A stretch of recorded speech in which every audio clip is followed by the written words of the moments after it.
Hello students, আমি ভুবন sir আজকে তোমাদের লিনিয়ার প্রোগ্রামিং প্রবলেম বা রৈখিক প্রোগ্রামিং সমস্যা বা শর্টকাটে এলপিপি বোঝাবো এবং এটির বেসিক কনসেপ্ট দেওয়ার পর তোমাদের কাছে আমি বিগত বছর পরীক্ষায় এলপিপি থেকে যে সকল প্রশ্নগুলো এসেছিল সেগুলো সমাধান তোমাদের সামনে ব্যাখ্যা সহ তুলে ধরব। মূলত এলপিপি বা লিনিয়ার প্রোগ্রামিং প্রবলেম নিউ সিলেবাসে ক্লাস 12-এ অন্তর্গত করা হয়েছে, যেটি পূর্বে সিলেবাসে ছিল না। কিন্তু তোমরা যারা গণিত নিয়ে আরো উচ্চ স্টাডি করবে তারা এখন থেকে এর পরবর্তী সময়ে এলপিপি বিভিন্ন রূপে পাবে, অর্থাৎ এলপিপি গণিতের একটা বিশাল বড় অংশ জুড়ে রয়েছে এবং আমাদের সিলেবাসে শুধুমাত্র এলপিপির বেসিক কনসেপ্টই রয়েছে, কিন্তু পরবর্তীতে তোমরা আরো বিভিন্ন রকমের এলপিপির পদ্ধতি সম্পর্কে অবগত হবে। তো এলপিপি শুরু করবার পূর্বে আমি তোমাদের, যেহেতু তোমরা প্রথমবার এলপিপি সম্পর্কে জানছো, তাই তোমাদেরকে এলপিপির কিছু সাধারণ ধারণা তোমাদের সামনে তুলে ধরছি। মূলত 1939 খ্রিস্টাব্দে রাশিয়ান গণিতবিদ ও অর্থনীতিবিদ লিওনিড ভিটলিভিচ ক্যান্ট্রোভিচ গণিতের অসমীকরণ সমাধানের পদ্ধতি প্রয়োগ করে ব্যবসা ও শিল্পে বিশেষ ধরনের সমস্যা সমাধানের চেষ্টা করেন। পরবর্তীকালে অবশ্য 1947 খ্রিস্টাব্দে আমেরিকান গণিতবিদ জর্জ বার্নার্ড ডেনজিক বীজগণিতের পদ্ধতি আবিষ্কার করলেন এই ধরনের সমস্যা সমাধানের জন্য, যা হলো সিমপ্লেক্স ম্যাথড। তোমরা হায়ার স্টাডিজে এলপিপি যখন পড়বে তখন সিমপ্লেক্স মেথড সম্পর্কে জানতে পারবে। আসলে এই লিনিয়ার প্রোগ্রামিং প্রবলেমে যে শব্দগুলো ব্যবহার করা হয়েছে তার মধ্যে একটি শব্দ রয়েছে প্রোগ্রামিং, যার অর্থ হলো পরিকল্পনা, এবং যার কয়েকটি বিকল্প কার্যাবলী পরিকল্পনার মধ্য থেকে কার্যাবলী স্থির করা হয়ে থাকে। আর রৈখিক শব্দটি ব্যবহার করা হয় কারণ আমরা এলপিপিতে যে সমস্ত অসমীকরণগুলো ব্যবহার করব সেগুলো সাধারণত এক্স ওয়াই বা পরবর্তীতে তোমরা দেখবে এক্স ওয়াই জেড যে কোনো চলরাশির একঘাত সমীকরণ হয়ে থাকে। রৈখিক প্রোগ্রামিং সমস্যাটি অপারেশন রিসার্চ বিষয়ের অন্তর্গত, যা বিভিন্ন সর্বাপেক্ষা অনুকূল অবস্থা সৃষ্টিকারী সমস্যা অর্থাৎ অপটিমাইজেশন প্রবলেম নিয়ে আলোচনা করে। এই অপটিমাইজেশন প্রবলেমটা কি, যখন আমি তোমাদের সামনে এক্সাম্পল তুলে ধরবো তখন আমি এটি সম্পর্কে একটু বিস্তারিতভাবে আলোচনা করব। তো যাই হোক, linear programming problem is the method used in decision making in business for obtaining the maximum or minimum value of a linear expression subject to satisfying certain given linear inequations। অর্থাৎ ব্যবসা ক্ষেত্রে আমাদের ম্যাক্সিমাম বা minimum value বের করতে হবে এবং সেই ব্যবসার সঙ্গে সম্পর্কিত বিভিন্ন রকমের শর্ত মেনে নিই। এইরকম সমস্যা সমাধানের জন্য গণিতের যে শাখা সেটিকে আমরা বলছি linear programming problem. The linear expression is known as objective function and the linear inequations are known as linear constraints। এই জায়গাটি আমি একটু পরে আলোচনা করছি। তো যাই হোক, লিনিয়ার প্রোগ্রামিং প্রবলেম শুরু করার জন্য আমি সবথেকে ভালো যেটি মনে করি সেটি হলো একটি উদাহরণ যদি তোমাদের সামনে তুলে ধরা যায়, তাহলে সেই উদাহরণ থেকে আমি তোমাদেরকে লিনিয়ার প্রোগ্রামিং প্রবলেম সম্পর্কে আলোচনা করলে তোমাদের বুঝতে অনেকটা সুবিধা হবে। তো যে কোনো গণিতের নতুন শাখা জানতে হলে প্রথমে যেটা দরকার সেই হচ্ছে সেই শাখার সঙ্গে সম্পর্কিত কিছু শব্দ অর্থাৎ টার্মিনোলজি সম্পর্কে আমাদের পরিচয় ঘটানো। তো তার জন্য আমি তোমাদের সামনে প্রথমে একটা উদাহরণ তুলে ধরবো এবং এই ভিডিওতে আমি যে মেথডটি অবলম্বন করব সেটি হলো, প্রথমে আমি তোমাদেরকে এলপিপি কিভাবে গঠন করতে হয়, means how to formulate LPP, সেটার জন্য আমি একটা এক্সাম্পলের সাহায্য নেব। সেই এক্সাম্পল থেকে আমি একটা এলপিপি গঠন অর্থাৎ ফর্মুলেট করে দেখাবো। দেন সেই এলপিপি কে কিভাবে সলভ করতে হয়, মিন্স সলিউশন অফ এলপিপি, তার জন্য আমি আরেকটি এক্সাম্পল তুলে নেব এবং সেই এক্সাম্পলে আমি এলপিপি সলিউশন পদ্ধতিটি নিয়ে আলোচনা করব। মূলত তোমাদের সিলেবাসে একটি মাত্রই পদ্ধতি রয়েছে এলপিপি সলিউশনের ক্ষেত্রে, সেই পদ্ধতিটি হলো গ্রাফিক্যাল মেথড। তো যাই হোক, আমরা এক্সাম্পল নিয়ে আলোচনা শুরু করি। এটি এইচএস 2017 এসেছে। বলেছে farmer purchased some sheeps and goats at ₹150 per sheep and ₹200 per goat. অর্থাৎ একজন ফার্মার সে 150 টাকা করে কিছু শিপ এবং 200 টাকা করে কিছু গোট তিনি মার্কেট থেকে কিনলেন, and makes a profit of ₹15 per sheep and ₹20 per goat after selling them।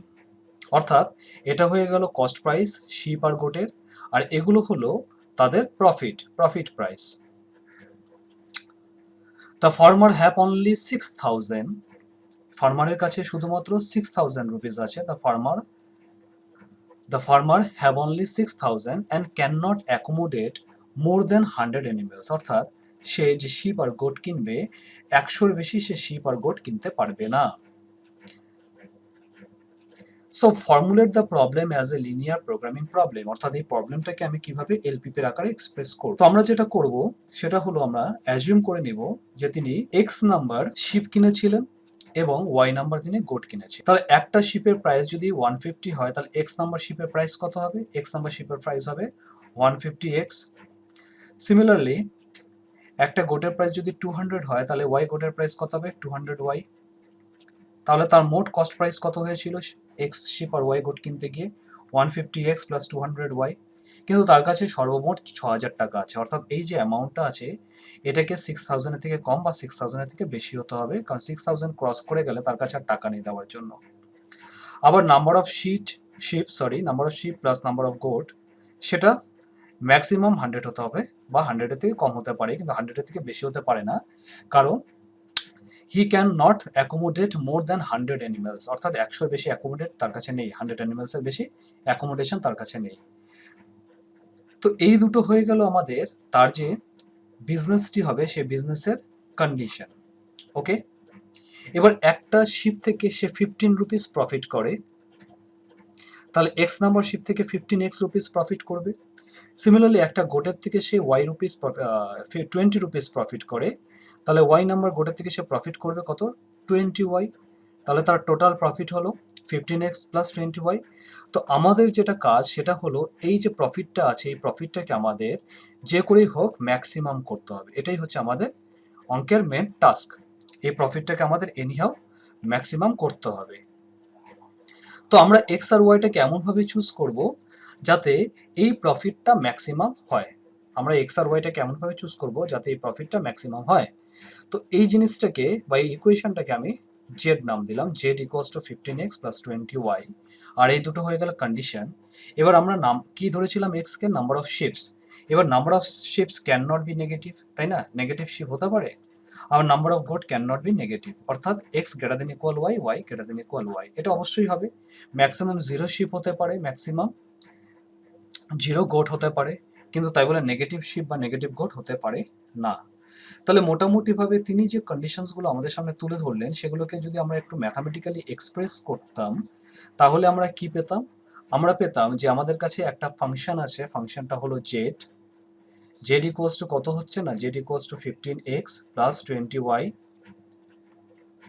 তার সঙ্গে কি সাবজেক্ট দেওয়া আছে, সাবজেক্ট টু, অর্থাৎ কি কি কন্ডিশনস দেওয়া আছে, একটা কন্ডিশনস হলো আমাদের 200x, সরি একটা কন্ডিশন হলো আমাদের 150x plus 200y, that is less than equal 6000, কারণ 6000 টাকায় তার কাছে আছে, আর number of ship plus number of goat less than equal 100, আর এটি অবশ্যই হবে x, y greater than equal 0। তো আমাদের এটাকে ম্যাক্সিমাইজ করতে হবে, তো আমরা এখানে লিখবো ম্যাক্সিমাইজ z, আমরা এখানে লিখবো ম্যাক্সিমাইজ j। তো আমাদের এখানে যে কোশ্চেন্সটি বলা আছে সেটিকে যদি আমরা ম্যাথামেটিক্যালি এক্সপ্রেস করি তাহলে আমাদের এটি হচ্ছে তার formulation, maximize z equals to 15x plus 20y subject to 150x plus 200y less than equal 6000, আর x plus y less than equal 100, আর x, y greater than equal 0. So let the farmer purchased x number of sheep and y number of goats.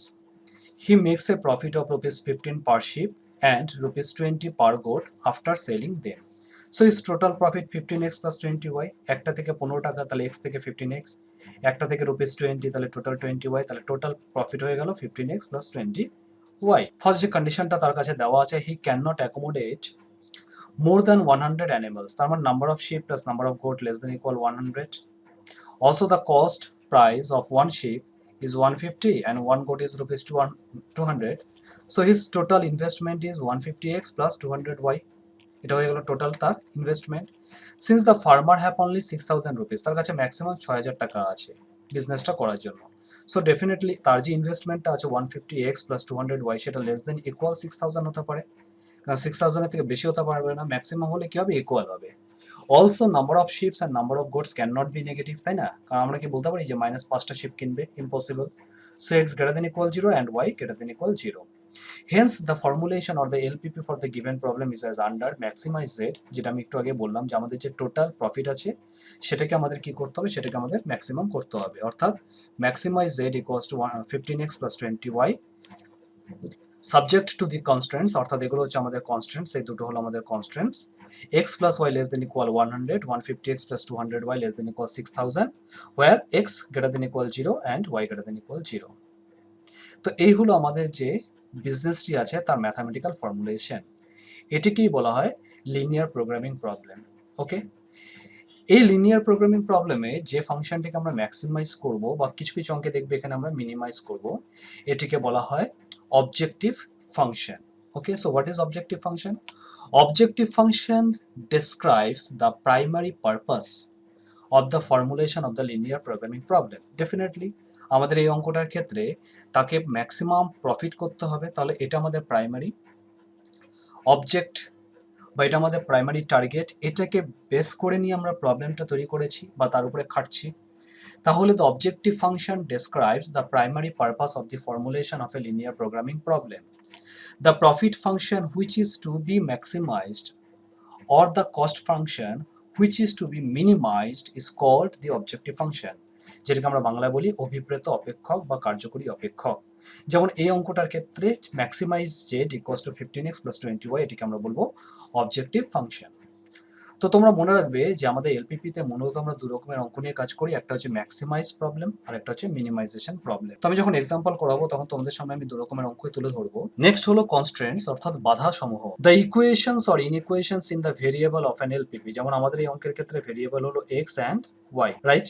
So the equations or inequations in the variable of an LPP which describes the condition under which the maximization or minimization is to be achieved is called constraints.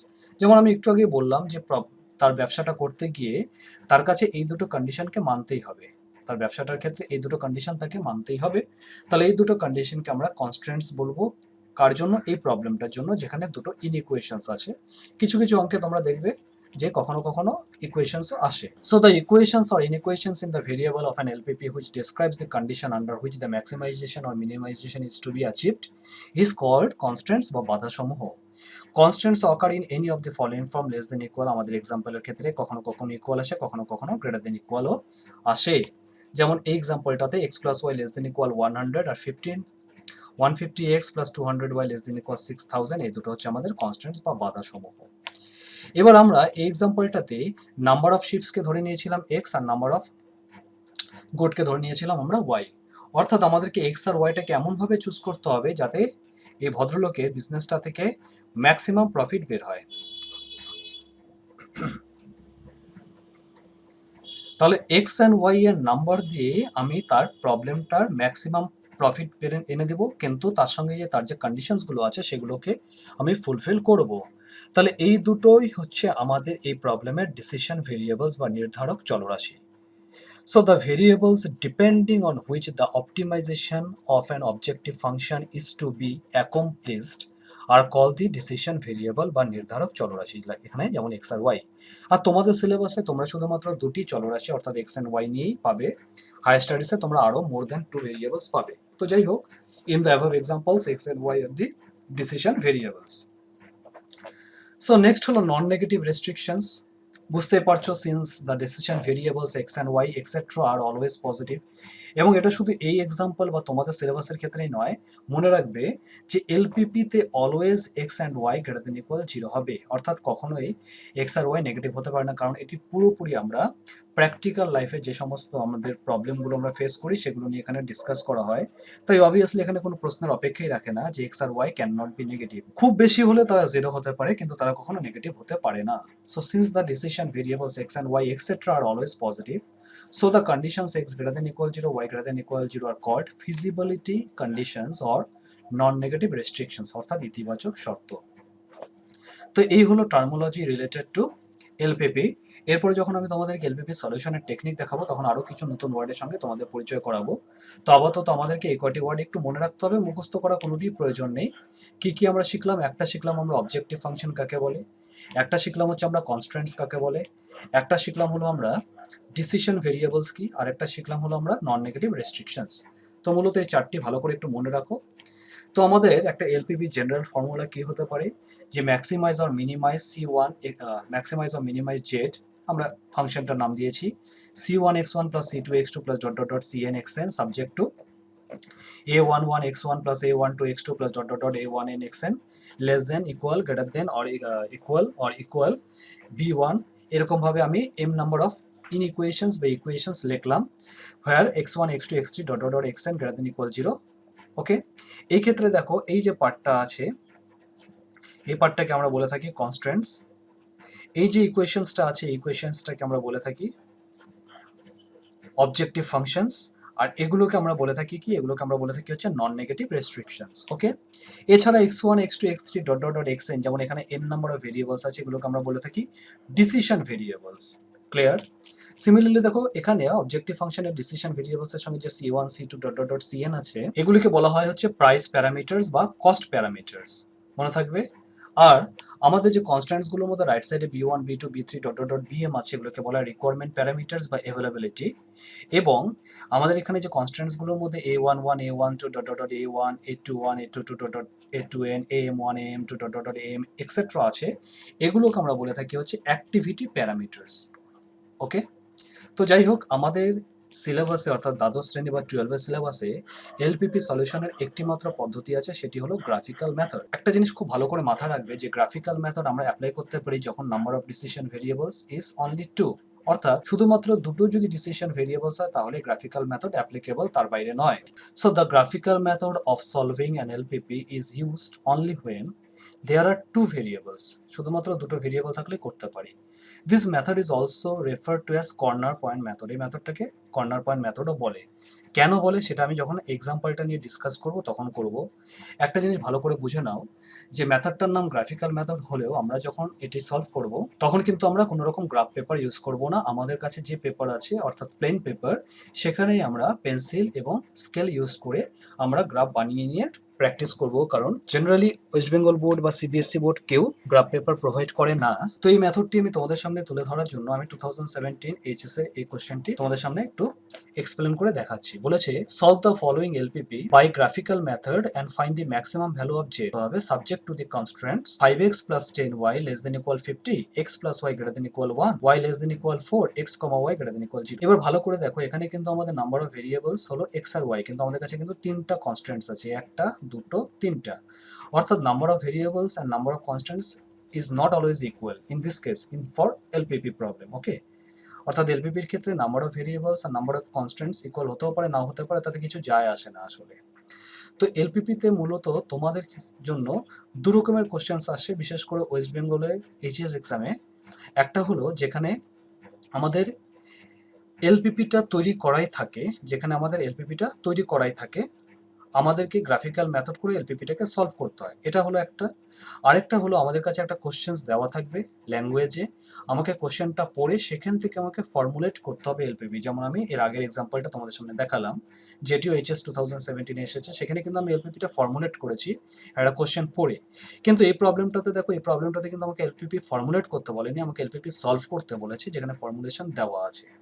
তো basically কখনো কখনো এরকমভাবে আমাদের question দেওয়া থাকে, formulate করতে হয়, কখনো কখনো আমাদের ডাইরেক্ট এলপিপিটা দেওয়া থাকে, আমাদের সেখান থেকে সলভ করতে হয়, আবার কখনো কখনো বিশেষত সিবিএসসির ক্ষেত্রে কোশ্চেনটা দেওয়া থাকবে ল্যাঙ্গুয়েজে, সেখান থেকে আমাকে ফর্মুলেট করতে হবে এবং সেখান থেকে আমাকে এলপিপিটা গ্রাফিক্যাল মেথড দিয়ে সলভ করতে হবে। লাস্ট 2020-তে এইচএসে আমাদের ওয়েস্ট বেঙ্গল এইচএস এর ক্ষেত্রে কিন্তু এইভাবে অঙ্ক এসেছিল, যেখানে আমাদের একটা কোশ্চেন দেওয়া আছে, সেখান থেকে আমাকে প্রথমে কোশ্চেনটা পড়ে এলপিপিটা ফর্মুলেট করতে হবে, দেন সেটাকে গ্রাফিক্যাল মেথড দিয়ে সলভ করতে হবে। তো তোমরা বুঝতে পারলে যে কিভাবে আমরা এলপিপি ফর্মুলেট করি। এখন দেখো আমরা কিভাবে এলপিপি কে সলভ করি by the help of graphical method. খুব সিম্পল জিনিস। The objective function is z equals to x plus y. Now the equations corresponding to the inequations are ab equals to 5x plus 10y equals to 50. আমাদের যে ইনইকুয়েশনস গুলো আছে সেগুলো কি, একটা হচ্ছে 5x plus 10y less than equal 50। তো আমরা এটাকে লেস দেন ইকুয়াল না করে আমরা এটাকে ইকুয়েশনসে কনভার্ট করে দেব, অর্থাৎ আমাদের যে ইকুয়েশনস আছে, ইনইকুয়েশনস আছে 5x plus 10y, সেটাকে আমরা লিখব 5x plus 10y equals to 50। এই হয়ে গেল আমাদের ইনইকুয়েশনসটা ইকুয়েশনে কনভার্ট। এটাকে আমি একটা নাম দিলাম ইকুয়েশন এবি স্ট্রেট লাইন নাম দিলাম। এবার আমাদের মনে করে দেখো ক্লাস 11-এ ছিল ছেদিতাংশ আকার সরলরেখার, অর্থাৎ x/a plus y/b equals to 1, এই ছিল সরলরেখার ছেদিতাংশ আকার। তো এখানে আমরা সেটা ব্যবহার করি, তাহলে 5x/50 plus 10y/50 equals to 1, তাহলে x/10 plus y/5 equals to 1। এটা হয়ে গেল আমাদের প্রথম straight line, AB straight line. Okay, similarly x plus y greater than equal 1, এখানে আমরা লিখব x plus y equals to 1 বা x/1 plus y/1 equals to 1। তোমরা বুঝতে পারছো? তো এইভাবে যতগুলো আমাদের কাছে কনস্ট্যান্টস থাকবে প্রত্যেকটা কনস্ট্যান্টসকে আমরা স্ট্রেট লাইনে কনভার্ট করব। স্ট্রেট লাইনে কনভার্ট করার পর আমাদেরকে গ্রাফ পেপারে সেই স্ট্রেট লাইনসগুলোকে প্লট করতে হবে। তো আমি এখানে দুটো স্ট্রেট লাইন নিলাম, একটা হচ্ছে আমাদের এক্স অ্যাক্সিস আর একটা হলো আমাদের ওয়াই অ্যাক্সিস। যেহেতু এটা খুব ভালো করে বুঝে নাও, যেহেতু x greater than equal 0 and y greater than equal 0, এবং এটা শুধু এই অঙ্কের ক্ষেত্রে না, এটা পুরো এলপিপি যত জায়গায় পাবে সব জায়গাতে এটা ট্রু। অর্থাৎ আমরা সবসময় ফার্স্ট কোয়াড্রেন্ট নিয়ে ডিসকাস করব, যেহেতু এক্স আর ওয়াই দুটোই পজিটিভ। তো আমি দুটো এক্স অ্যাক্সিস, একটা এক্স অ্যাক্সিস একটা ওয়াই অ্যাক্সিস তৈরি করলাম গ্রাফ পেপারে, এবং আমি চোখের আইডিয়া করে মোটামুটি ইকুয়ালি পয়েন্ট বসিয়ে গেলাম। মোটামুটি তোমরা চোখের আইডিয়া করে ইকুয়াল বসাবে, খুব বেশি যেন ছোট বড় না দেখায়। তো এটা আমাদের এক্স আর এক্স ড্যাস্ট হলো, এটা আমাদের ওয়াই ওয়াই ড্যাস্ট হলো। তো আমাদের প্রথম যেটা স্ট্রেট লাইন ছিল সেটা কি ছিল, আমাদের প্রথম স্ট্রেট লাইন ছিল হচ্ছে x by 10 plus y by 5 equals to 1। তো এখানে এই পয়েন্টটা হলো আমাদের 10 পয়েন্ট, 1 2 3 4 5 6 7 8 9 10, এটা হলো 10। অর্থাৎ আমাদের ইকুয়েশনটা কি ছিল একটু ভালো করে চিন্তা করে দেখো। আমাদের ইকুয়েশনটা ছিল হচ্ছে এক্স বাই 10 প্লাস আমাদের ওয়াই বাই 5 ইকুয়ালস টু 1। এটা সরলরেখার ইন্টারসেক্ট ফর্ম। তবে এক্স এর নিচে 10 ডিস্টেন্স আর ওয়াই এর নিচে 5 ডিস্টেন্স, 1 2 3 4 5 নিলাম, দুটোকে জয়েন করে দিলাম, আমাদের এ বি স্ট্রেট লাইন হয়ে গেল। তাহলে এর কোঅর্ডিনেটস হবে 10, 0 এক্স অ্যাক্সিসের উপরে, আর বি এর কোঅর্ডিনেটস হবে 0, 4 ওয়াই অ্যাক্সিসের উপরে। নেক্সট আমাদের কি স্ট্রেট লাইন ছিল, আমাদের ছিল হচ্ছে x plus y equals to 1। তাহলে x by 1 plus y by 1 equals to 1। তাহলে এটাকে আমরা যদি এখানে প্লট করি যে এক্স এর নিচে 1 আবার ওয়াই এর নিচে 1, তাহলে জয়েন করে দিলাম। এটা ইকুয়েশনটা কি ছিল, ইকুয়েশনটা ছিল হচ্ছে সিডি ইকুয়েশন। নেক্সট আমাদের আরেকটা ইকুয়েশন ছিল, সেটা হলো আমাদের ওয়াই ইকুয়ালস টু 4 ইকুয়েশন ছিল। তো ওয়াই ইকুয়ালস টু 4 হচ্ছে প্যারালাল টু এক্স অ্যাক্সিস, এগুলো তোমরা ক্লাস 11 এ বিস্তারিত পড়েছো। তো ওয়াই ইকুয়ালস টু 4 হলে দেখো এখান থেকে 1 2 3 4, ওয়াই ইকুয়ালস টু 4 ধরলাম, টেনে দিলাম, এটা হয়ে গেল আমাদের ইএফ, এবং ই এর কোঅর্ডিনেটস হবে 0, 4। আর বি এর কোঅর্ডিনেটস আমি এখানে লিখিনি, বি এর কোঅর্ডিনেটস হবে আমার এখানে 0, 5, যেহেতু ওয়াই অ্যাক্সিসের উপরে আছে তাই প্রথমে 0 তারপর হলো 5। তো এই হলো আমাদের স্ট্রেট লাইনসগুলো ড্র। এবার তোমাদের মাথায় একটা চিন্তা হতে পারে যে এখানে যদি 10 এর জায়গায় 100 আর এখানে যদি 5 এর জায়গায় 50 থাকতো, তাহলে আমি যদি এত ছোট ছোট করে ধরতাম তাহলে তো আমাদের কাগজে আটতো না। তো তোমরা ভালো করে এই ইন্টারসেপ্টগুলো বা ছেদাংশগুলো একটু ভালো করে দেখবে। তোমরা দেখবে যে যদি এখানে 100 এখানে 50 থাকে, ইন দ্যাট কেস তোমরা এই ডিস্টেন্সগুলোকে 5 5 করে ধরো বা 10 10 করে ধরো। আর যদি এখানে 1000 এখানে 500 থাকে, তাহলে সেক্ষেত্রে 100 100 করে গ্যাপ ধরো। কিন্তু মনে রাখবে এক্স অ্যাক্সিস বরাবর যত যত করে গ্যাপ তোমরা কনসিডার করবে, অর্থাৎ আমি এই অঙ্কটাতে যেহেতু 10 আর 5 আছে, আমি প্রত্যেকটা ডিস্টেন্সকে 1 1 করে কনসিডার করেছি। আবার এক্স অ্যাক্সিসে যা কনসিডার করবে ওয়াই অ্যাক্সিসেও কিন্তু সেটাই কনসিডার করতে হবে। এটাই প্রচলিত নিয়ম, যে আমি এখানে 5 করে কনসিডার করলাম, এখানে 10 করে করলাম, সেটা করবে না। তো এখানে 5 করে করলে এখানেও তোমরা 5 করেই কনসিডার করবে। তো যেহেতু এখানে ছোট আছে ভ্যালুসগুলো, আমি এখানে 1 1 করে কনসিডার করেছি। কোনো অঙ্কে যদি 100 থাকে তাহলে তোমরা 5 করে বা 10 করে করে ইকুই ডিস্টেন্স কনসিডার করতে পারো x axis and y axis বরাবর।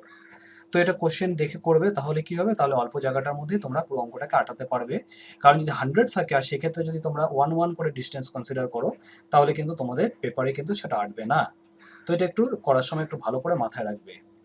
তো আমাদের ইকুয়েশনসগুলোকে আমরা কি করলাম, আমরা গ্রাফ পেপারের মধ্যে প্লট করে দিলাম। এবার তোমাদের ক্লাস 11-এ ইনইকুয়েশনস ছিল, সেই ইনইকুয়েশনসগুলোকে একটু মাথায় আনাও। মাথায় নিয়ে তোমরা চিন্তা করো ইনইকুয়েশনসের ক্ষেত্রে তোমরা কিভাবে শেডগুলো তৈরি করতে। যেমন আমাদের ফার্স্ট যে অঙ্কটা আছে এখানে 5x plus 10y less than equal 50। তো আমরা কি করব, আমরা এখানে x আর y এর জায়গায় 0 পুট করব। x আর y এর জায়গায় যদি 0 পুট করি তাহলে আমরা দেখব যে আমাদের এই রেজাল্টটা আসবে। তো ডেফিনেটলি এই রেজাল্টটা ট্রু। যখন কোনো একটা ইনইকুয়েশনস ট্রু হবে তখন মনে রাখবে যে এটা হলো আমাদের গ্রাফ, আর এটা সাপোজ এই হলো স্ট্রেট লাইনটা। তাহলে যেহেতু ট্রু, তাহলে এর শেডেড রিজিয়ন হবে টুয়ার্ডস দি অরিজিন, অর্থাৎ এর যেদিকে অরিজিনটি আছে সেদিকে তার শেডেড রিজিয়নটি হবে। আবার পরের এক্সাম্পলটা দেখো, পরেরটাতে বলা আছে x plus y greater than equal 1, অর্থাৎ এখানে যদি আমি x আর y এর জায়গায় 0 0 পুট করি তাহলে আমি পাবো 0 গ্রেটার দেন ইকুয়াল 1, অর্থাৎ এটা তো ফলস। তাহলে এই ক্ষেত্রে যখন ফলস বের হবে তখন মনে রাখবে যে যেই সাইডে আমাদের অরিজিনটা থাকবে আমাদের শেডেড রিজিয়নটা ঠিক তার অপোজিট সাইডে হবে। অর্থাৎ ট্রু হলে টুয়ার্ডস অরিজিন হবে, ট্রু হলে টুয়ার্ডস অরিজিন, অর্থাৎ অরিজিন যেদিকে থাকবে সেদিকে হবে শেডেড রিজিয়ন। আর যদি ফলস হয় তাহলে অপোজিট টু অরিজিন, অর্থাৎ অরিজিন যেদিকে থাকবে তার অপোজিট সাইডে আমাদের শেডেড রিজিয়ন হবে। এটা কিন্তু একটু ভালো করে মনে রাখবে, তাহলে কোনো সমস্যা নেই। এইবার প্রশ্ন হতে পারে যে কোনো একটা পার্টিকুলার অঙ্কের ক্ষেত্রে দেখা গেল যে স্ট্রেট লাইনটি অরিজিন দিয়েই যাচ্ছে, সেটাও হবে। তোমরা যখন এক্সাম্পলসগুলো ডিটেলসে করা শুরু করবে তখন তোমরা ভাববে যে কোথায় বহুন সত্ত্বে সে সম্পর্কে কিছু বলেনি। তো আমার নিজের এক্সপিরিয়েন্স থেকে আমি দেখেছি যে যখন কোনো একটা স্ট্রেট লাইন এরকমভাবে অরিজিন দিয়ে পাস করে তখন আমি এখন এদিকে দিব ট্রু হলে আমি কোন দিকে দেবো বা ফলস হলে আমি কোন দিকে দেবো, আমি কিভাবে বুঝবো? তো এটা একটা কনফিউশনের জায়গা। তো তোমাদেরকে আমি এটা আমার পার্সোনাল এক্সপিরিয়েন্স থেকে বলছি, এরকম ক্ষেত্রে তোমরা কি করবে, যে শুধুমাত্র অঙ্কটাতে নিশ্চয়ই একটাই ইনইকুয়েশনস থাকবে না, অঙ্কটাতে তো আরো একাধিক ইনইকুয়েশনস থাকবে, তাই তো? তো তোমরা কি করবে, বাকি ইনইকুয়েশনসগুলোর ফার্স্টে শেডেড রিজিয়নগুলোকে প্লট করে দেবে। বুঝতে পারছো আমি কি বললাম? এইটাকে তুমি হোল্ডে রাখো, এটাকে হোল্ডে রাখো, রেখে বাকি যে শেডেড রিজিয়নগুলো থাকবে সেগুলোকে তুমি অ্যাপ্লাই করবে। অ্যাপ্লাই করলে দেখবে যে সেই শেডেড রিজিয়নগুলো কোন জায়গাটাতে ইন্টারসেক্ট করে। তো যেই জায়গাটাতে ইন্টারসেক্ট করে একের থেকেও, এই স্ট্রেট লাইনের থেকেও সেই এলাকাটাকে তোমরা শেড করে দিবে। বুঝতে পারছো? অর্থাৎ এটার যদি উপর সাইডটা দেখো বাকিগুলো ইন্ডিকেট করছে, তাহলে এরও উপর সাইডে তুমি অ্যারো দিয়ে ইন্ডিকেট করে দিবে। বা এটার যদি দেখো নিচের সাইডে ইন্ডিকেট করছে বাকি ইনইকুয়েশনসগুলো, তাহলে এটার রেসপেক্টও নিচের দিকে তোমরা অ্যারো দিয়ে ইন্ডিকেট করে দিবে, তাহলে দেখবে কোনো আর কনফিউশনের জায়গা নেই। তো এটা তুমি কোনো হার্ড অ্যান্ড ফাস্ট রুল না, এটা আমি আমার এক্সপিরিয়েন্স থেকে বলছি, এটা অ্যাপ্লাই করে দেখতে পারো, খুব সুন্দর একটা টেকনিক। তো আমরা এইভাবে এই যে ইনইকুয়েশনসগুলো আছে সেগুলো শেডেড রিজিয়ন সব দিলাম, তো দেখা গেল শেডেড রিজিয়নসগুলো এই এলাকাটার মধ্যে মোটামুটি কি করছে, এই এলাকাটার মধ্যে শেডেড রিজিয়নসগুলো সবাই ইন্টারসেক্ট করছে, অর্থাৎ এই এলাকাটা হলো আমাদের এই অঙ্কটার ক্ষেত্রে কিন্তু কমন রিজিয়ন। এই এলাকাটা হলো এই অঙ্কটার ক্ষেত্রে আমাদের কমন রিজিয়ন। তো কমন রিজিয়নটাকে আমি নাম কি দিতে পারি, সি, এ, জি, বি, ডি, সি। এই হলো আমাদের কমন রিজিয়ন। তো এই কমন রিজিয়নকে আমরা ম্যাথামেটিক্সের পরিভাষায় বলি হচ্ছে ফিজিবল রিজিয়ন, কারণ এখানে অলওয়েজ এক্স অ্যান্ড ওয়াইটা পজিটিভ হয় এবং এর ভিতরে যতগুলো পয়েন্টস আছে প্রত্যেকটা পয়েন্টসই কিন্তু এই অঙ্কটার ক্ষেত্রে আমার সলিউশন দেবে। তাহলে এর ভিতরে ইনফাইনাইট নাম্বার অফ পয়েন্টস আছে, তার মানে কি ইনফাইনাইট নাম্বার সলিউশনস পাবো?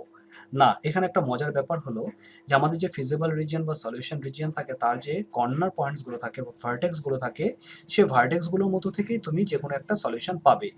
এবং সেই জন্য যেহেতু কর্নার্সগুলো এখানে সলিউশন দেয়, তাই এই মেথডটাকে গ্রাফিক্যাল মেথড বা কর্নার মেথডও বলা হয়। বুঝতে পারলে?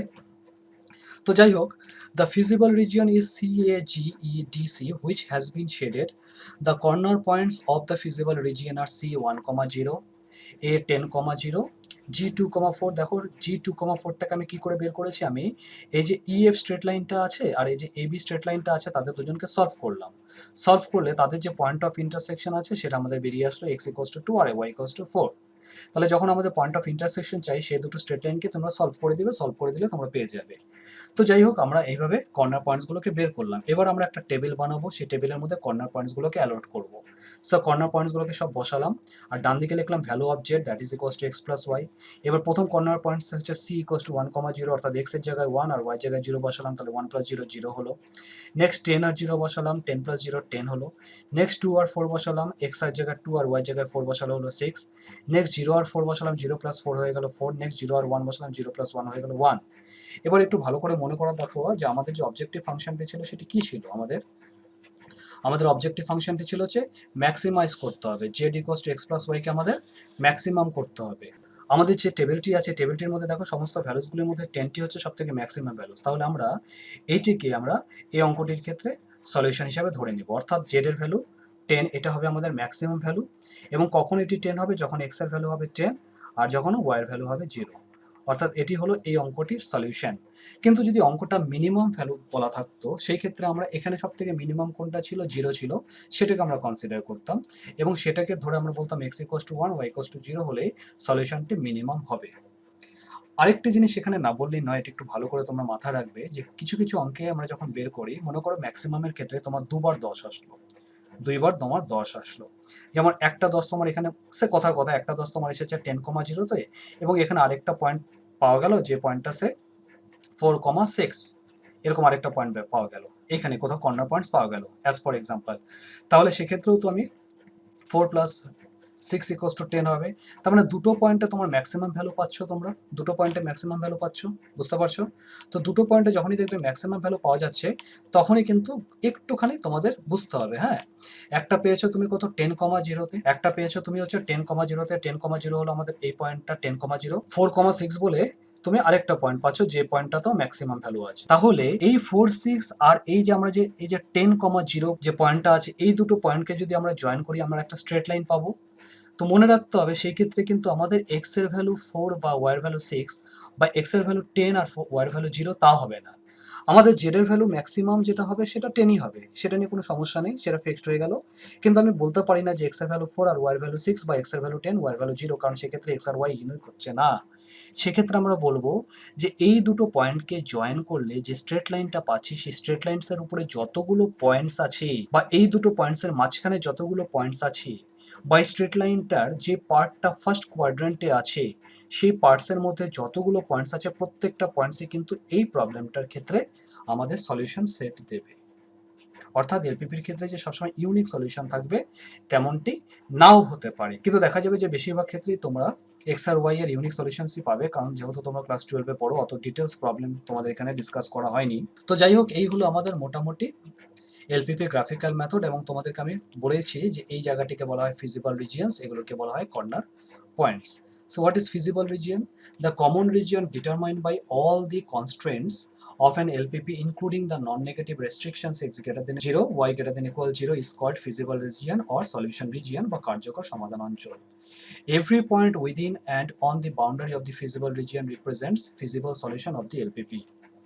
A feasible solution of an LPP is said to be an optimal feasible solution if it is optimizes, means maximize or minimize. যদি কখনো সেটি সলিউশন অপটিমাইজ না করে, মানে ম্যাক্সিমাইজ বা মিনিমাইজ না করে, তাহলে এটাকে বলা হয় non optimization problem. Okay, the optimal solution of an LPP if it exist occur at an extreme point, যেটা আমি তোমাদেরকে বারবার বললাম, এক্সট্রিম পয়েন্টে সবসময় সলিউশনগুলো থাকবে। The optimal solution of an LPP if it exist occur at an extreme point বা corner point of the feasible region. তো এটা একটু মাথায় মনে রাখবে। সো গ্রাফিক্যাল মেথড করার ক্ষেত্রে আমরা যেগুলো মনে রাখতে হয় সেগুলো আমি এখানে তুলে ধরেছি। Find the feasible region of the LPP, find the coordinates of each vertex of the feasible region. The coordinates of the vertex can be obtained either by inspection, মানে দেখে বুঝতে পারছি, বা আমরা সলভ করব দুটো স্ট্রেট লাইন্সকে যাদের ইন্টারসেকশনটা হচ্ছে পয়েন্টটা।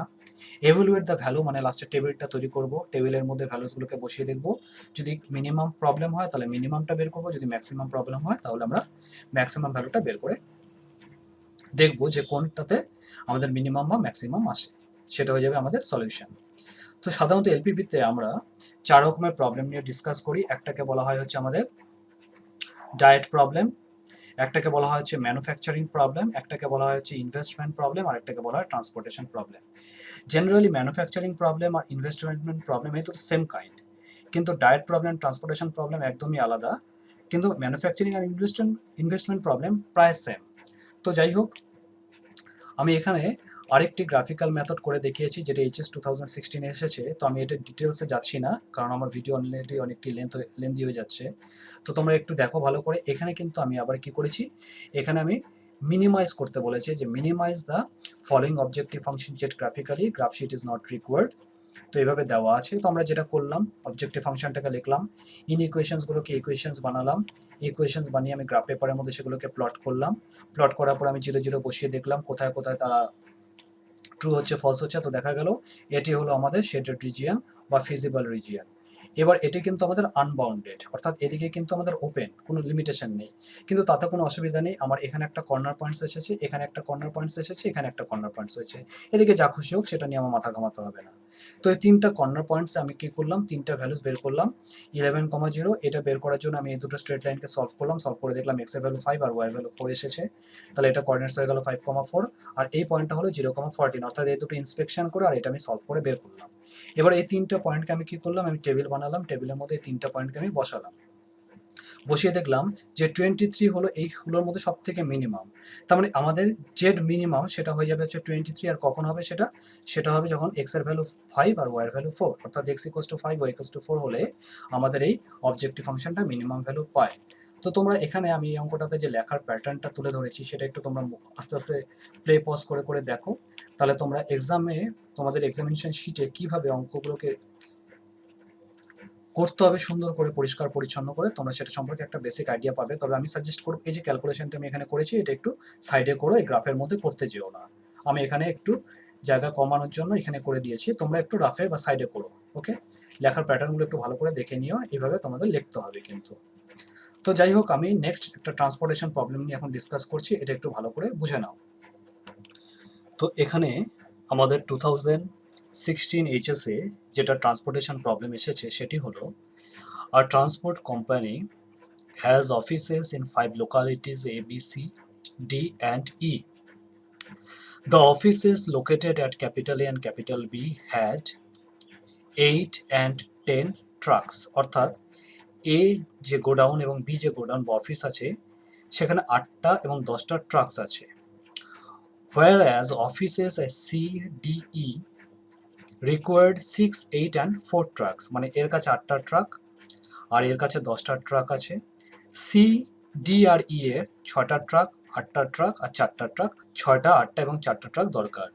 The distances in kilometre between the 5 localities are given below. অর্থাৎ এ থেকে সি এর ডিস্টেন্স 2 কিলোমিটার, এ থেকে ডি এর ডিস্টেন্স 5 কিলোমিটার, এ থেকে ই এর ডিস্টেন্স 3 কিলোমিটার, এইভাবে ডিস্টেন্সেসগুলো দেওয়া আছে। How the trucks from A and B can be sent to C, D and E.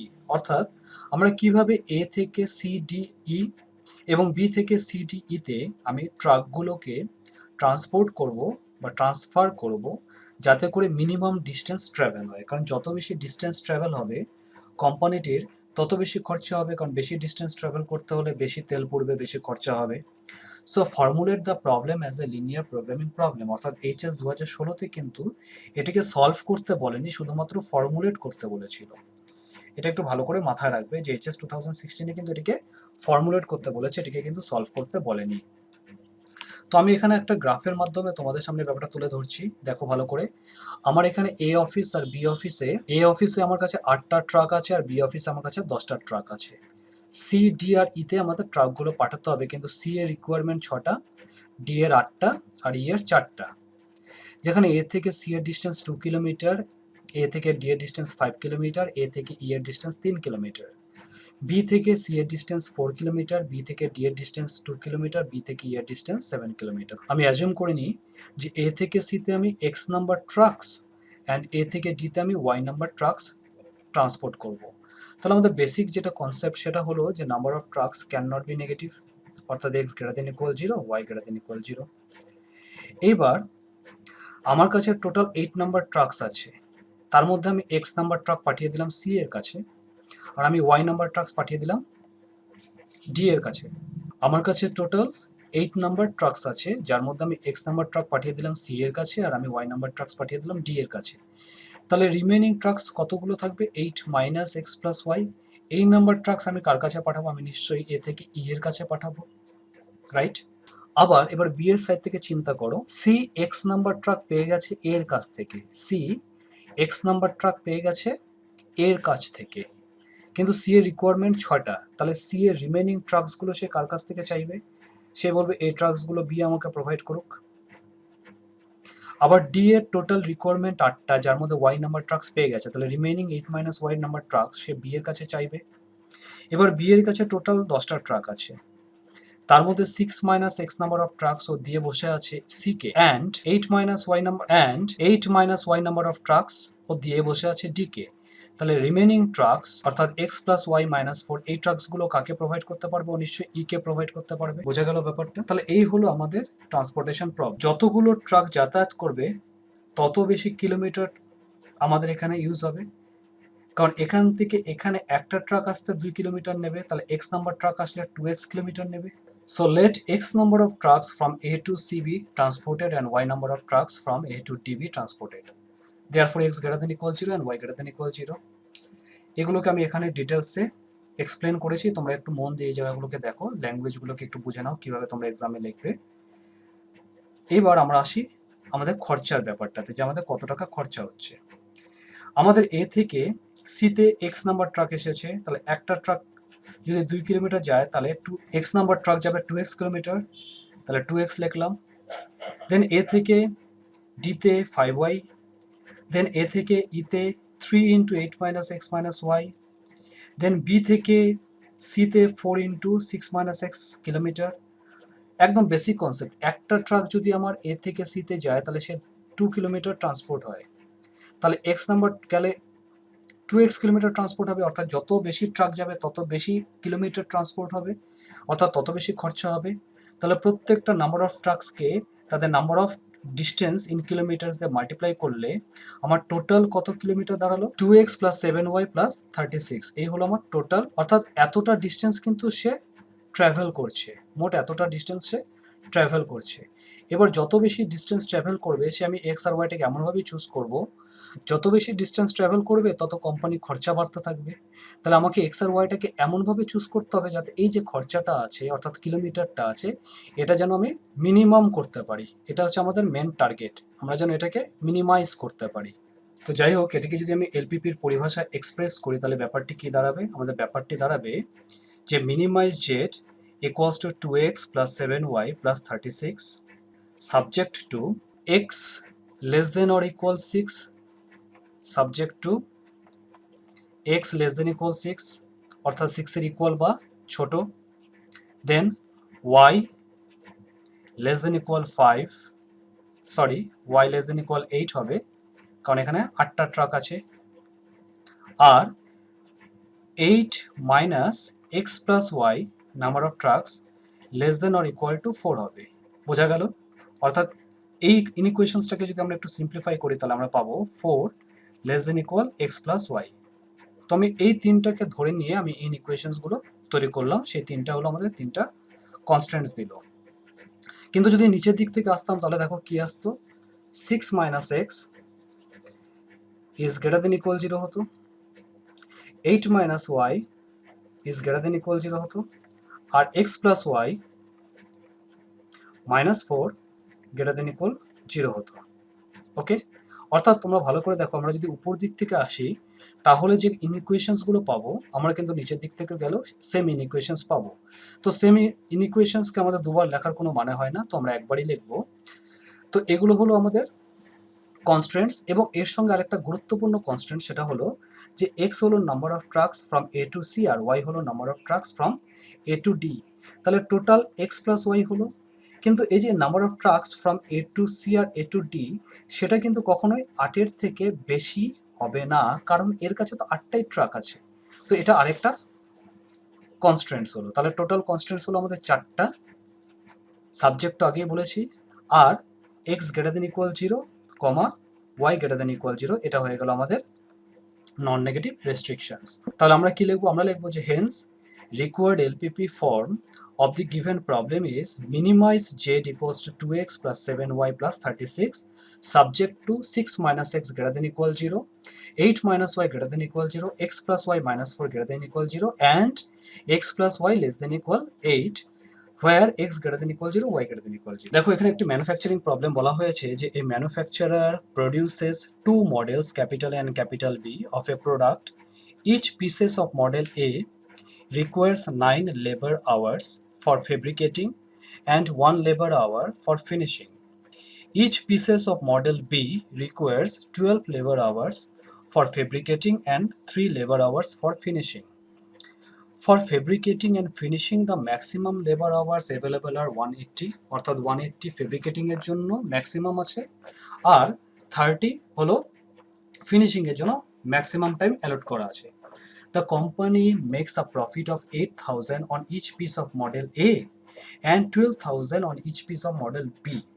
So formulate an LPP so as to maximize his profit. অর্থাৎ আমাকে এখান থেকে এমন একটা ফর্মুলেশন তৈরি করতে হবে এলপিপিতে যাতে আমার ম্যাক্সিমাম প্রফিট হয় ম্যানুফ্যাকচারার কোম্পানি। তো এটা একটা ম্যানুফ্যাকচারিং প্রবলেম। তাহলে এই কোশ্চেনটাকে যদি আমি একটু টেবিলের মাধ্যমে এক্সপ্রেস করি তাহলে কি দাঁড়াবে, যে let the manufacturer produced x number of model A product and y number of model B product. Okay, অর্থাৎ এই মডেলটা তৈরি করবে এক্স নাম্বারে আর বি মডেলটা তৈরি করবে হচ্ছে ওয়াই নাম্বারে, এটা আমি ধরে নিলাম। তাহলে আমি টেবিলটা একটু ভালো করে দেখো, আমি এখানে লেবার ফর ফেব্রিকেটিং কতক্ষণ সময় লাগছে আর লেবার ফর ফিনিশিং কতক্ষণ সময় লাগছে এখানে মডেল এ মডেল বি লিখেছি। তাহলে এ মডেলের জন্য ফেব্রিকেটিংয়ে 9 আওয়ার্স লাগে আর মডেল বি এর জন্য 12 আওয়ার্স লাগে, হোয়ার অ্যাজ এ মডেলের জন্য ফিনিশিংয়ে 1 আওয়ার লাগে আর বি মডেলের জন্য 3 আওয়ার্স লাগে। আবার বলা আছে যে ফেব্রিকেটিংয়ের জন্য ম্যাক্সিমাম 180 আওয়ার্স টাইম দেওয়া রাখা হয়েছে এবং ফিনিশিংয়ের জন্য 30 আওয়ার্স রাখা হয়েছে। অর্থাৎ ফেব্রিকেটিংয়ের জন্য আমাদের হাতে 180 আওয়ার্স আছে ম্যাক্সিমাম, বা তার থেকে কমের মধ্যে সময়ের মধ্যে কাজটা কমপ্লিট করতে হবে, আর ফিনিশিংয়ের জন্য 30 আওয়ার্স। আর এই মডেল থেকে প্রফিট হয় 8,000 আর বি মডেল থেকে প্রফিট হয় 12,000। তো আমি ধরে নিলাম যে এ মডেলটা এক্স নাম্বারে ম্যানুপুলেট করতে হবে আর বি মডেলটা ওয়াই নাম্বারে আমাদের ম্যানুফ্যাকচারার করতে হবে, নট ম্যানুপুলেট, ম্যানুফ্যাকচার করতে হবে।